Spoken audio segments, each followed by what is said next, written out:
We are back with more on the aftermath of Hurricane Harvey and the record-breaking floods that it's leaving behind. Now, experts predict tens of billions of dollars in damage and years of rebuilding, but the storm also affecting the nation's energy supply. About 1/3 of the gas we use is refined in the storm zone. Analysts say prices at the pump could jump as high as 25 cents a gallon by the end of the week. So how bad will Harvey hurt the economy? And what can lawmakers do to ease that damage a little bit without kicking you in the stomach with a higher tax bill? Joining me now, the King's College Associate Professor of Economics and Beyond, Brian Brenberg, with another edition of Brianomics. Welcome back. Good to be here. So explain the importance of the Houston area to the U.S. economy. Well, it's very big, and I think most people don't appreciate just how much Houston matters because it's grown so quickly, so fast.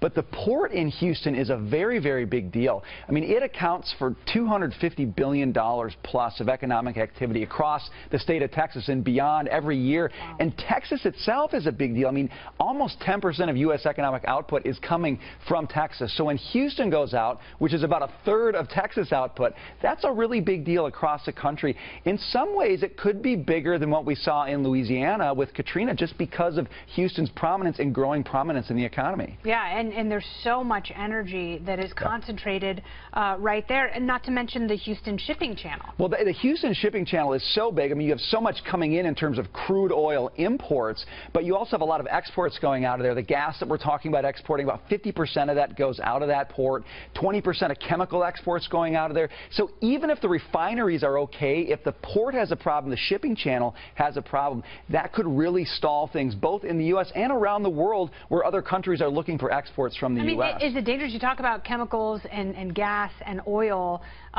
Is that stuff in danger of leaking? Well, of course it is. Now, we don't have any reports to suggest that that's happening or how badly that might be happening. Yeah. But yes, you're talking about stuff that can damage the environment right next to the Gulf of Mexico. And so there always is that risk. Of course, these places know that as well, and they're putting in a lot of things to create precautions against that. Yeah. But yes, the damage here economically, environmentally, very big. And the problem is we're not going to know that for several weeks because the rain is lingering, the flood is lingering so much. It takes a lot of time to sort through what actually happened. Okay, here's what I want to ask you, because this is basic supply and demand. We have a greater supply of oil and gas than we did after Hurricane Katrina.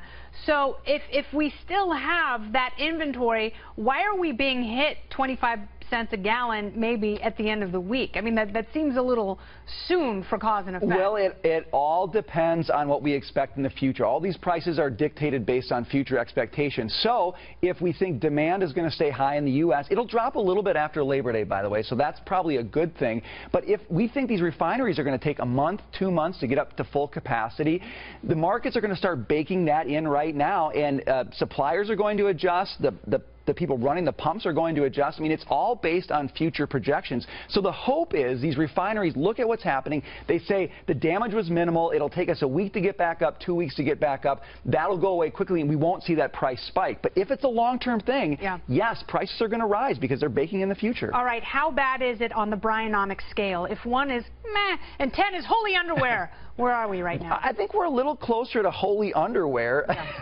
because Houston has grown so quickly. It's become so big, so fast. I don't think we've appreciated how much of a bottleneck it's become. So if things go down as badly as we think they will, the disruption could be much bigger, I think, even than New Orleans and Louisiana. And that means a big effect on the U.S. economy over the next quarter or so. Too big, too soon. It's the Taylor Swift of storms. Thank you so much, Brian Brenberg. Good to be here. Great to see you.